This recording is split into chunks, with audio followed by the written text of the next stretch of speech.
This tutorial will walk you through the online application for the New Hampshire State Council on the Arts Arts Conservation License Plate Grant Program, also known as the Moose Plate Program. The tutorial assumes that you've already created a free account at submittable.com and have logged into the system.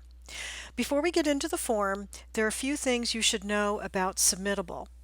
First, it's strongly recommended that you complete the application using Google Chrome or Mozilla Firefox. If you don't have either of these web browsers, they're easy to find with an internet search. Second, the Submittable system is very stable and will auto-save your application, but we recommend that you save your application manually every 15 minutes or so, just in case. There's a Save Draft button at the bottom of the application that you can scroll down to. Once you've saved your application, you can continue working on it or log out. Your application will remain active for 21 days from your last login. And finally, saving your application isn't the same as submitting it. You'll need to click the Submit button at the end of the application for us to receive it. Because you will be attaching documents to the online application, it's always best to complete them and save them on your computer before you start the application. So it is important to remember that this grant program requires a letter of intent to apply before you start the application. So make sure that you've read the guidelines very, very carefully. There are 7 parts to the online application, and I'll go through each one. Fields marked with asterisks are required, and the system won't let you submit your application if they aren't filled out. This is really important to remember. So the first section is the applicant data, and you're going to enter the applicant's information.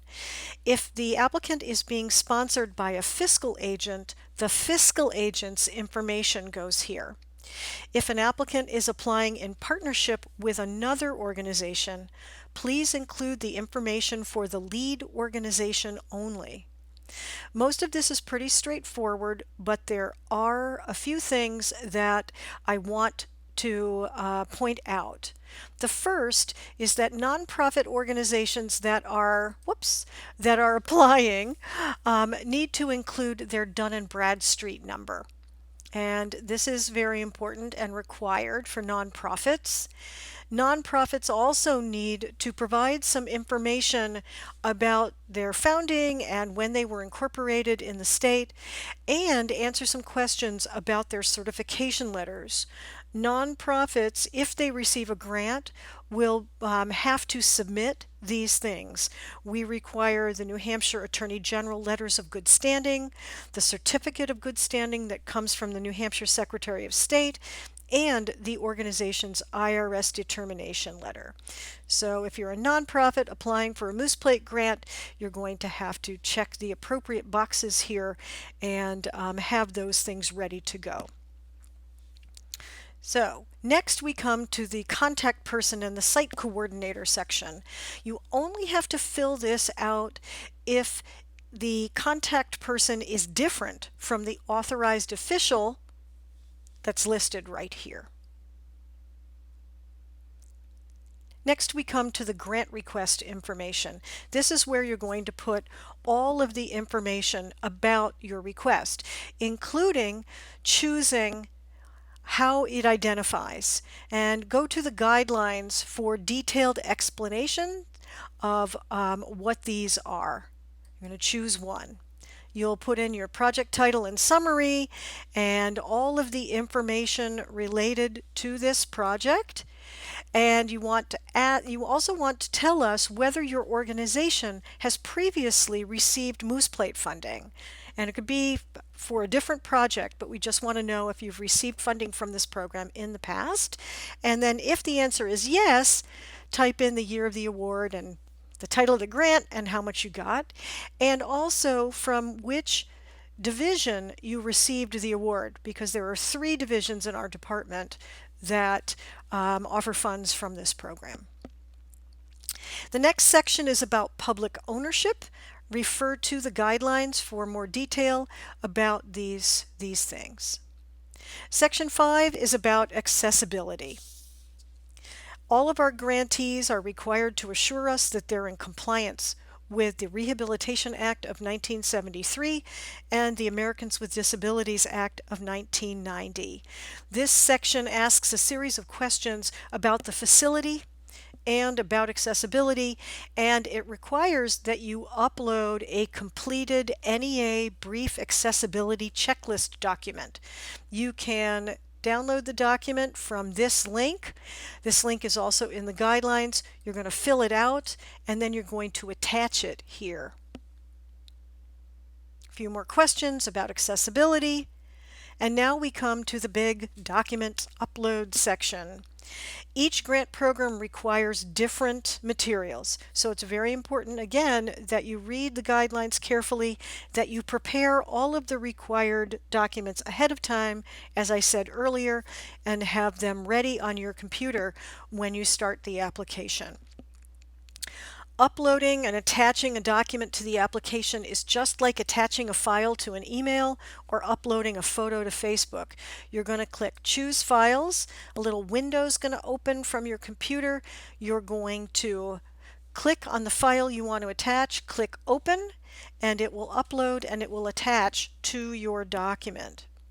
I want to say something about files here. We prefer that files be submitted to us in PDF format because there's no way that those files can be inadvertently edited. All word processing programs include an easy Save as PDF option, and spreadsheets can be saved as PDFs using the program's print dialog. We actually have a video tutorial about that on the grant webpage. So if you don't know how to save a spreadsheet as a PDF, please watch that little video. So we'll scroll through. Some of these documents are required, some are optional depending on who the applicant is. We've got images, and I want to say something about images.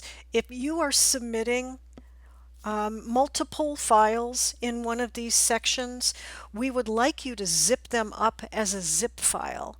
And we actually have some tutorials on the Grants Basics page on our website that show you how to zip files for easy upload.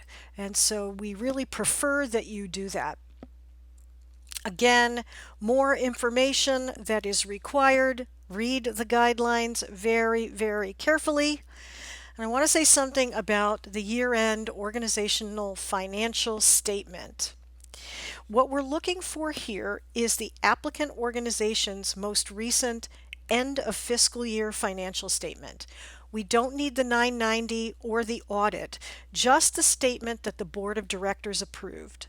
If you've got questions about this, please ask the grant coordinator. More documents. And finally, we come to your electronic signature. That's the certification. You're going to click the Agree button after you've read this, type in your name and your title, and then you'll be ready to submit your application. So everything's been filled out. Everything that is required has been attached. You're ready to submit, so you'll click the Submit button. Once you do that, your application will be submitted and you should receive an email confirmation of your application. If the system won't let you submit the application, that means that you haven't filled out all of the required fields, so you'll have to scroll up and find out what you missed. If for some reason you accidentally submit your application before you're really ready, please contact your grant coordinator. That person will be able to help you. So that's it. Please let us know if you have questions. We look forward to seeing your application. Thanks.